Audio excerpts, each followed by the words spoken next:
Holofera knew she was making a mistake the moment she stepped into the grand ballroom. But turning back now would have been even worse. The click of her heels against the polished marble floor seemed to announce her presence to everyone, though. In reality, most guests were too absorbed in their own conversations to notice. She smoothed down her navy dress and took a steadying breath, reminding herself why she had accepted this invitation in the first place. Pride. Foolish. Stubborn pride. The ballroom was a masterpiece of elegance. Crystal chandeliers cast warm light. Across tables draped in ivory linens and towers of white roses perfumed the air with their delicate scent. Everything was perfect, orchestrated down to the smallest detail. It was exactly the kind of wedding Trevor had always talked about wanting. Back when he used to talk about marrying her, Holofera felt her stomach twist as she spotted him at the altar. Trevor stood tall in his tailored tuxedo, that familiar smile playing on his lips. The same smile that had once made her feel like the only woman in the world. Now it was directed at someone else. At Candace. Her former best friend, her confidant. The woman who had known every dream and fear Holofera had ever shared. The betrayal still felt fresh, even 6 months later. She found an empty seat near the back, hoping to blend into the crowd. As the ceremony began, Holofera kept her expression neutral, her hands folded neatly in her lap. She would get through this. She would prove to herself and to anyone watching that she had moved on, that she was strong enough to witness this moment without falling apart. But when Trevor and Candace exchanged their vows, when he promised to love and cherish her for all, his dazed Holofera felt something crack inside her chest. The applause that followed their kiss seemed to echo endlessly, and suddenly the room felt too small, too bright, too full of people who pitied her or judged her or simply did not care. She needed to escape. Without thinking, Holofera slipped. Away from her seat during the commotion of guests rising for the recessional, she spotted a table in the corner, covered with a floor-length tablecloth, and made a split-second decision. Crouching down, she ducked beneath it, her heart pounding as she pressed herself into the shadows. It was absurd. A grown woman hiding under a table like a child playing games. But in that moment, it was all she could manage. The space under the table was dim and cramped. Smelling faintly of flowers and wood polish, Holofera closed her eyes and tried to slow her breathing, willing herself to calm down, would wait. A few minutes, compose herself, and then slip out through a side door. No one would ever know. But then she heard footsteps approaching. Heavy, measured steps that stopped directly beside the table. A moment later, the tablecloth lifted slightly, and a pair of expensive Italian leather shoes appeared in her line of sight. Someone crouched down beside her. I have to admit, this is the most interesting place I've found a guest hiding. The voice was deep, smooth, and carried a hint of amusement. Holofera looked up and found herself staring into the gray eyes of a man she had never seen before. He was devastatingly handsome, with dark hair swept back from a strong face, and he wore a perfectly tailored charcoal suit that screamed wealth and power. I'm sorry, Holofera stammered, her face flushing with embarrassment. I just needed a moment to breathe. Breathing is important, he agreed, settling into a more comfortable position beside her, though I imagine there are easier places to do it than under a banquet table. Despite her mortification, Holofera felt a small laugh escape her lips. You would think so, wouldn't you? The man studied her for a moment, his expression thoughtful. Let me guess. Ex-boyfriend getting married, ex-boyfriend marrying my ex-best friend, Holofera corrected.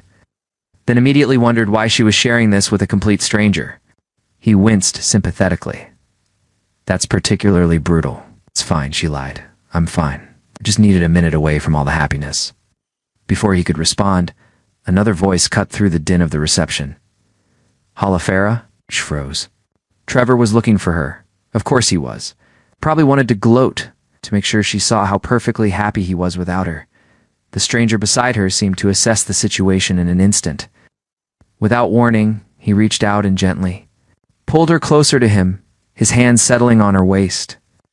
Trust me for 30 seconds, he whispered. Then he stood, bringing her up with him in one smooth motion. Trevor stood a few feet away, his expression a mixture of surprise and something that might have been satisfaction. Candace was at his side, beautiful in her wedding gown, her smile frozen on her face. "There you are, darling," the stranger said, his voice carrying across the space between them. Then, before Holofera could process what was happening, he leaned down and kissed her. The kiss was brief but unmistakable, his lips warm and surprisingly gentle against hers. When he pulled back, Holofera stood there speechless, her mind struggling to catch up with reality. Trevor's face had gone from smug to shocked. "Holofera, who is this?" The stranger extended his hand with easy confidence. "Declan Ashford. I'm sorry we haven't met before. Holofera and I have been keeping things quiet." Recognition flickered across Trevor's face at the name. Holofera could see him mentally calculating, reassessing. Declan Ashford was a legend in the hotel and real estate industry, a self-made billionaire whose success story had been featured in every major business magazine. "I see," Trevor said slowly, his voice tight. "Well, congratulations." Declan smiled, pulling Holofera even closer. "Thank you. Now, if you'll excuse us, I believe they're about to serve dinner and I'd like to get my date settled." He guided her away with a hand on the small of her back, leaving Trevor and Candace standing there. As soon as they were out of earshot, Holofera let out a breath she hadn't realized she was holding. "What just happened?" she asked. "I helped you save face," Declan replied simply. "Consider it a gift from one stranger to another." They found a quiet corner near the bar, away from the main crowd. Holofera studied him more carefully now, taking in the confident set of his shoulders, the way people seemed to notice him even when he wasn't trying to attract attention. "Why did you do that?" she asked. Declan considered the question, then shrugged. "Because you looked like you needed an ally and I happened to be available. Plus, the look on your ex's face was worth it." Despite everything, Holofera found herself smiling. "I can't believe you just kissed me." "Twice, actually. First one was under the table," he pointed out. "That barely counts." "You kissed me under the table?" "Very briefly, when I first found you." "You were so startled, you probably didn't notice." His eyes sparkled with humor. "I was testing the waters." Holofera shook her head in disbelief, but she was laughing now. "You're insane." "Possibly," Declan agreed. He reached into his jacket pocket and pulled out a business card, then borrowed a pen from the bartender and wrote something on the back. "Here, my personal number, in case you ever need to stage another dramatic rescue, or if you just want to grab coffee with someone who understands complicated situations." She took the card, running her thumb over the embossed lettering. "Why would someone like you understand my situation?" "Because I've been where you are," he said quietly. "Betrayed by people I trusted, but questioning everything I thought I knew about loyalty and love. It leaves marks that don't fade easily." There was something raw in his voice, a genuine vulnerability that made Holofera look at him differently. This wasn't just a wealthy man playing games. There was real pain beneath the polished surface. "Thank you," she said softly. "For the rescue, I mean." Even if it was completely crazy, Declan smiled, and this time it reached his eyes. "Crazy seems to be my specialty lately. Now, I should probably let you escape before anyone else corners you. But Holofera, if you do call, I promise the next time will involve less hiding and more honest conversation." She watched him walk away, disappearing into the crowd with the same easy confidence he'd shown from the start. Looking down at the SE card in her hand, Holofera felt something shift inside her. Maybe this disaster of an evening had just turned into something else entirely, something that felt surprisingly like possibility. The coffee shop Holofera had chosen was a world away from the glamorous ballroom where she'd first met Declan. Tucked into a quiet neighborhood street, it had mismatched furniture, walls lined with local artwork, and the comforting aroma of freshly ground beans. She arrived 15 minutes early, ordering a cappuccino and claiming a corner table by the window where she could watch the street. She had debated for 3 days whether to actually text him. The business card had sat on her nightstand, a small white rectangle that seemed to pulse with possibility every time she looked at it. Finally, at 2 in the morning, on a restless Wednesday night, she had typed out a simple message asking if his coffee offer still stood. His reply had come within minutes, despite the late hour. "Absolutely. Name the place and time." Now, watching pedestrians pass by outside, Holofera wondered if she was making another mistake. What did she really know about Declan Ashford besides his name and his net worth? He could be playing some elaborate game, collecting stories about desperate women at weddings for his amusement. But then she remembered the look in his eyes when he'd spoken about betrayal. That hadn't been an act. The bell above the door chimed, and Declan walked in. He looked different today, more relaxed in dark jeans and a simple gray sweater that somehow made his eyes seem even more intense. When he spotted her, his face broke into a genuine smile that made her heart skip unexpectedly. "We actually came," she said as he approached. "Did you think I wouldn't?" He pulled out the chair across from her and sat down. Folding his hands on the table between them, "I thought maybe you'd had second thoughts about befriending the crazy woman who hides under tables." Declan laughed, the sound warm and unguarded. "Holofera, in the past year alone, I've dealt with corporate espionage, hostile takeover attempt, and a business partner who tried to frame me for fraud. A woman seeking temporary refuge under furniture barely registers on my scale of unusual." A server appeared to take his order. Black coffee. No sugar. Simple and straightforward, just like his demeanor seemed to be.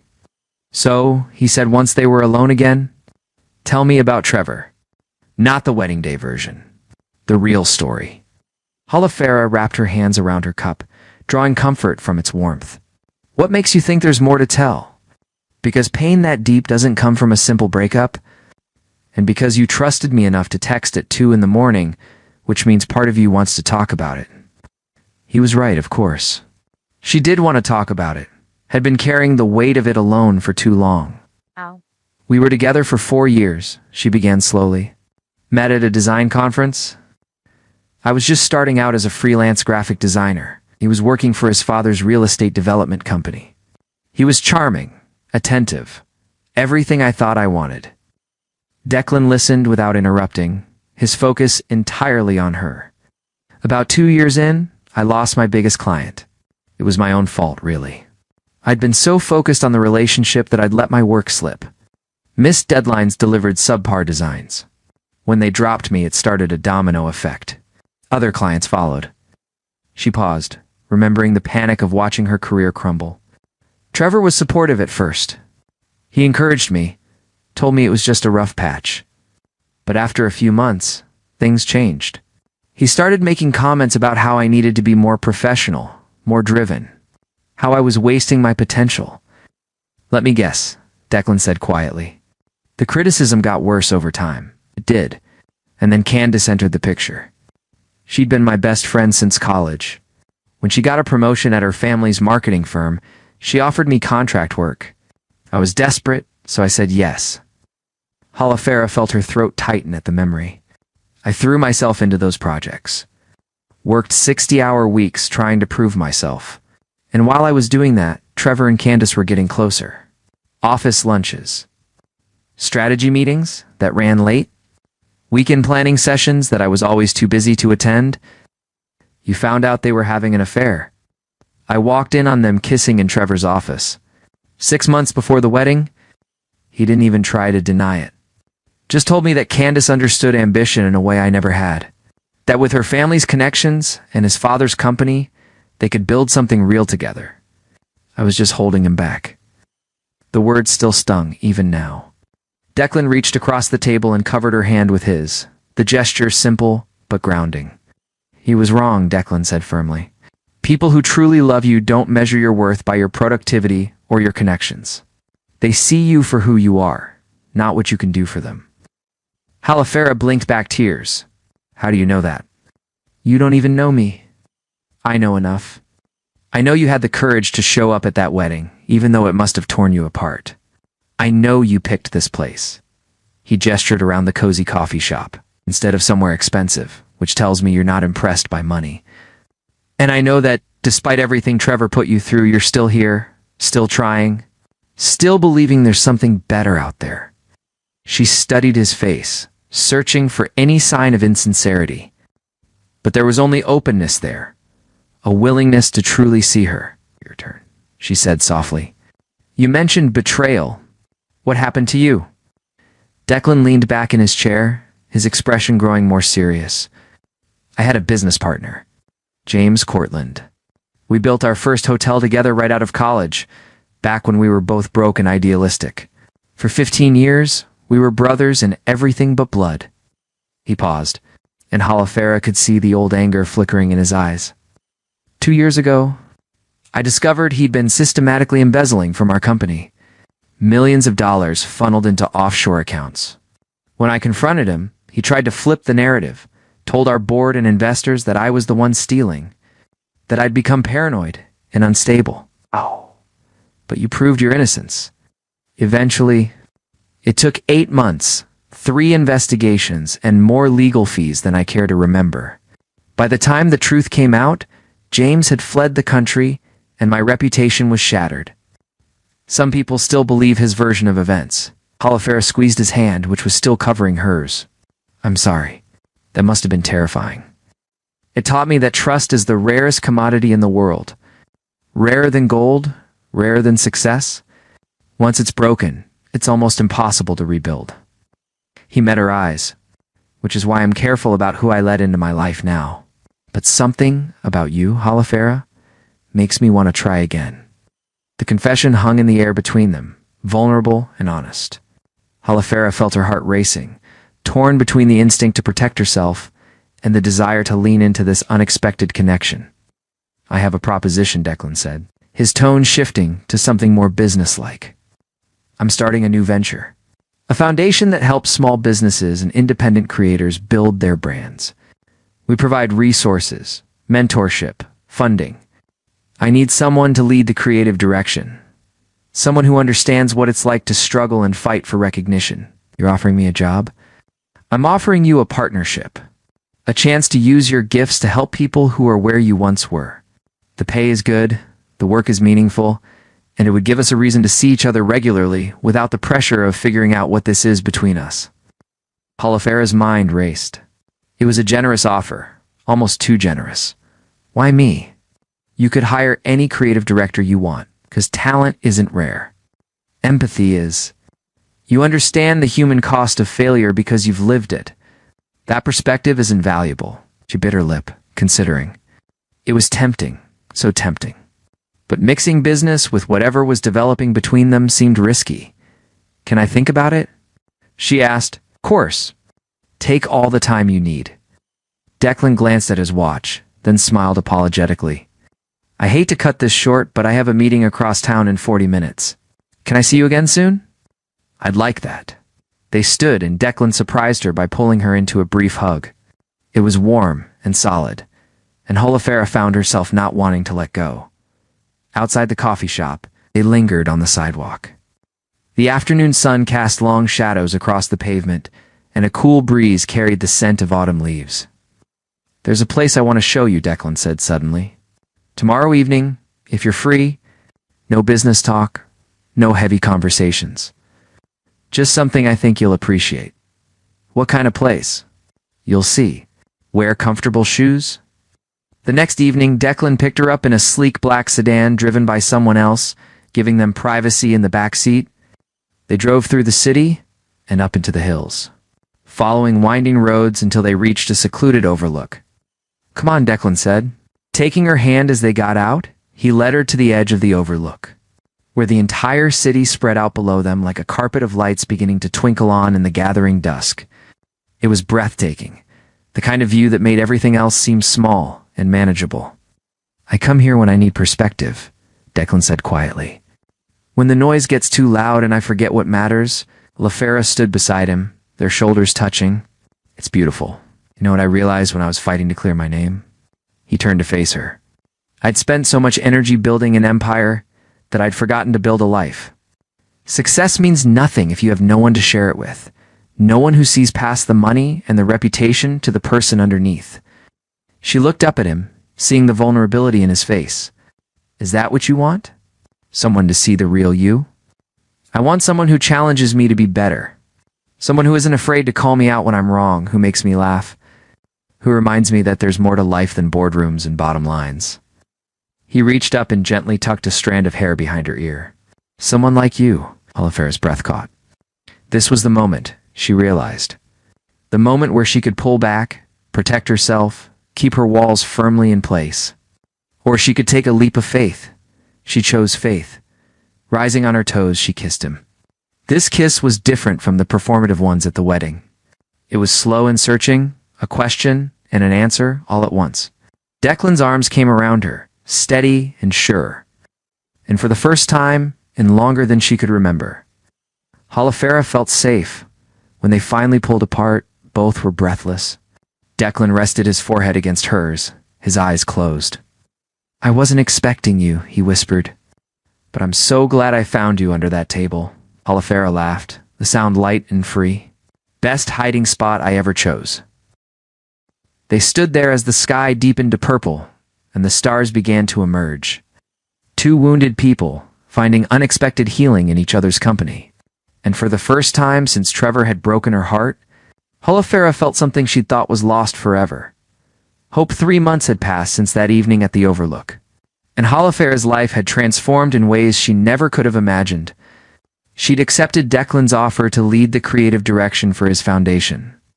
And together, they'd built something truly special. The foundation, which they'd named Rooted Designs, had already helped 15 small business owners establish their brands, and the waiting list grew longer every week. But more than the professional success, it was the personal growth that amazed her. Working alongside Declan had revealed layers to both of them. She discovered his dry sense of humor, his unexpected love for old jazz records, the way he always remembered how she took her tea. He learned about her perfectionist tendencies, her habit of sketching when she was nervous, and how she hummed without realizing it. She was deep in creative work. They hadn't put a label on what they were to each other. It felt unnecessary, premature even. What mattered was the ease between them, the way conversations flowed naturally from business to personal and back again. The comfortable silences that spoke louder than words. Tonight, however, would test that comfort.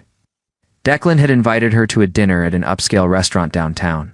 Several potential investors would be there, people interested in expanding the foundation's reach. It was an important evening, one that could determine their ability to help even more struggling entrepreneurs. Holofera had spent the afternoon preparing, reviewing their presentation materials, and choosing a simple black dress that felt both professional and elegant. As Declan's car pulled up to the restaurant, she felt a flutter of nervousness that had nothing to do with the business pitch. "You look beautiful," Declan said, helping her out of the car. He wore a perfectly tailored navy suit, and the way he looked at her made her feel like the only person in the world. "You clean up pretty well yourself," she teased. Adjusting his tie, even though it was already perfect, the restaurant was stunning, all warm lighting and intimate spaces. A hostess led them to a private dining room, where several well-dressed people were already mingling with champagne glasses in hand. Declan introduced her around, his hand resting lightly on her lower back in a gesture that felt both protective and proud. She was deep in conversation with a venture capitalist about brand authenticity when she heard a familiar laugh from across the room. Her blood ran cold. Trevor and Candace had just entered the dining area, clearly guests of one of the other investors. They hadn't spotted her yet, but it was only a matter of time in the intimate space.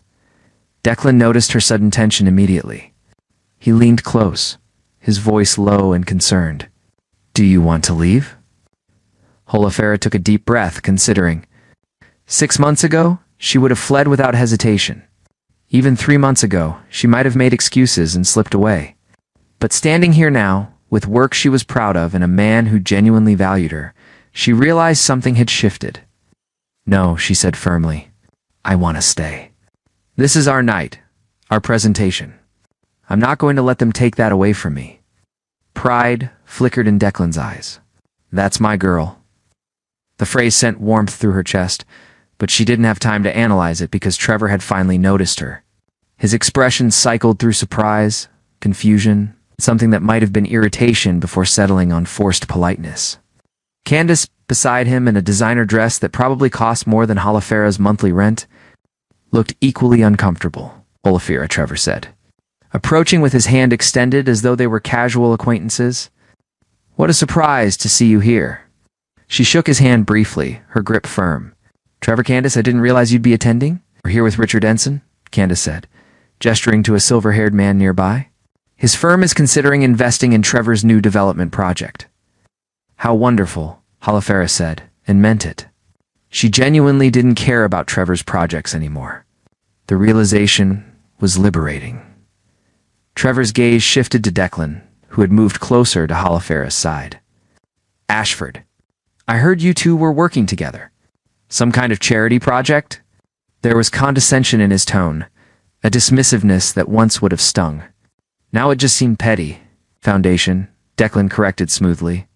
We're helping independent creators build sustainable businesses. Holofera has been instrumental in developing our brand strategy and mentorship programs. Her vision has been remarkable. The way he spoke about her work, with genuine respect and admiration, made Holofera stand a little straighter. This was what partnership looked like. Not someone who diminished her accomplishments, but someone who celebrated them. That sounds nice, Candace said, though her smile didn't reach her eyes. Very charitable of you both. It's not charity, Holofera replied calmly. It's investment in people who have talent but lack resources. We're building something that creates real, lasting change. Before the conversation could continue, their host called everyone to take their seats for dinner. Holofera found herself seated between Declan and one of the investors.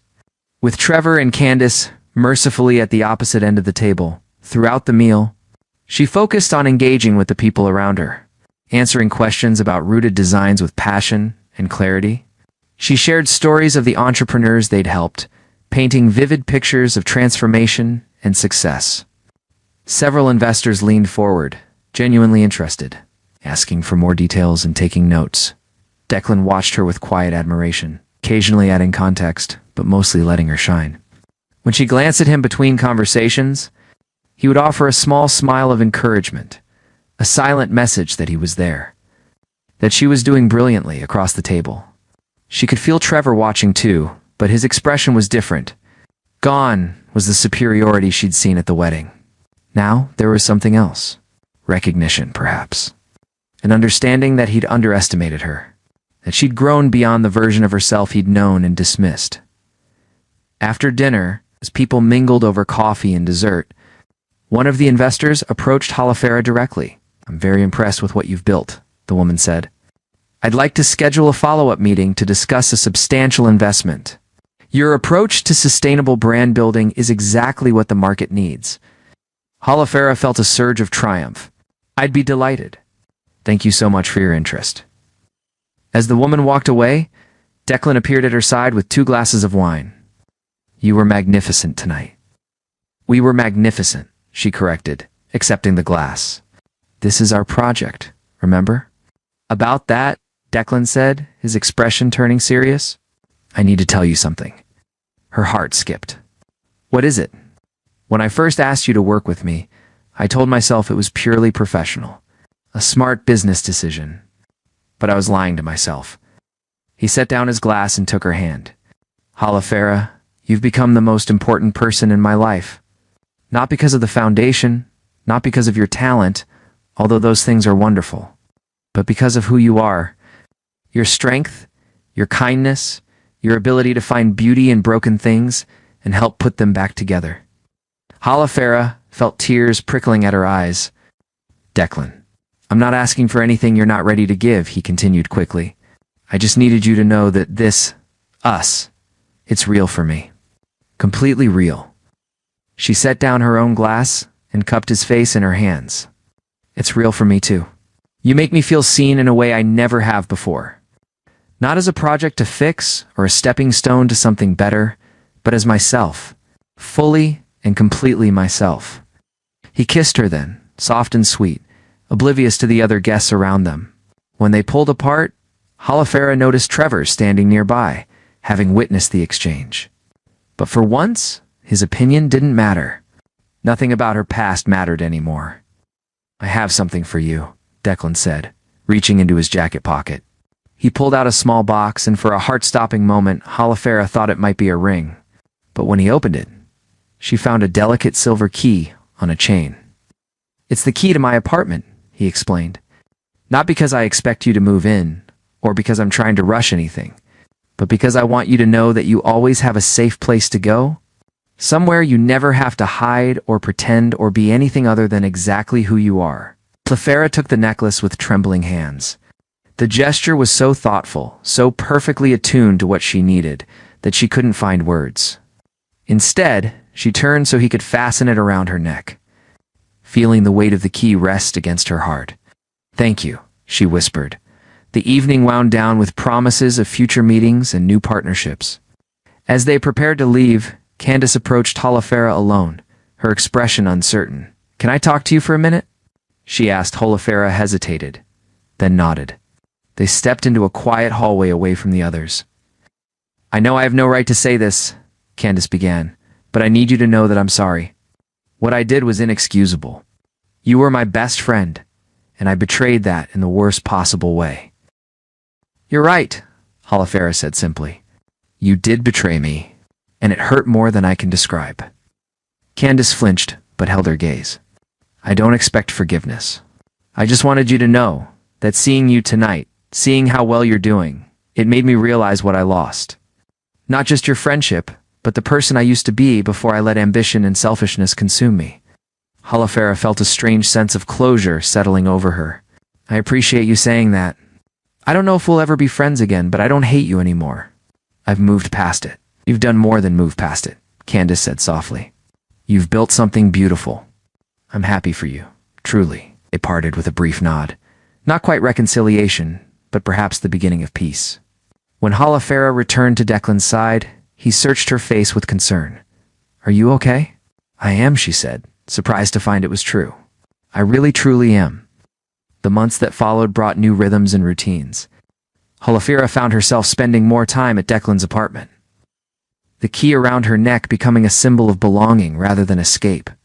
They worked long hours on the foundation, celebrated small victories, and learned from setbacks. On weekends, they explored the city together, finding hidden cafes and secondhand bookstores, building a collection of shared memories. One Sunday morning, Holofera woke to find Declan already awake, propped up on one elbow watching her with a soft expression. "What?" she asked, self-conscious. "I'm just thinking about how different my life is now. A year ago, I was so focused on rebuilding my reputation that I'd forgotten what it felt like to actually live. And then you literally fell into my life." "I didn't fall," she protested, laughing. "I strategically positioned myself under a table. Best strategy ever implemented." He traced a finger along her jawline. "I love you, Holofera. I know we haven't said it yet, but I need you to know." Her heart swelled until it felt too big for her chest. "I love you too. You gave me back something I thought I'd lost forever." "What's that?" "The ability to trust. To believe that someone could see all of me, the messy parts, and the scared parts, and the parts that are still healing, and choose to stay anyway." Declan pulled her close, and they lay there in comfortable silence as morning light filtered through the curtains. Outside, the city was waking up, but inside this moment, everything was exactly as it should be. Later that day, they visited the Rooted Designs office, a converted warehouse space filled with natural light and creative energy. The walls were covered with success stories from the entrepreneurs they'd helped, testimonials and photographs that told stories of transformation. Holofera stood in the center of the space, looking around at what they'd built together. "Do you remember when you first asked me to lead this project? I almost said no because I was so afraid of failing again." "But you didn't fail," Declan said, coming to stand beside her. "You soared." "We soared," she corrected, taking his hand.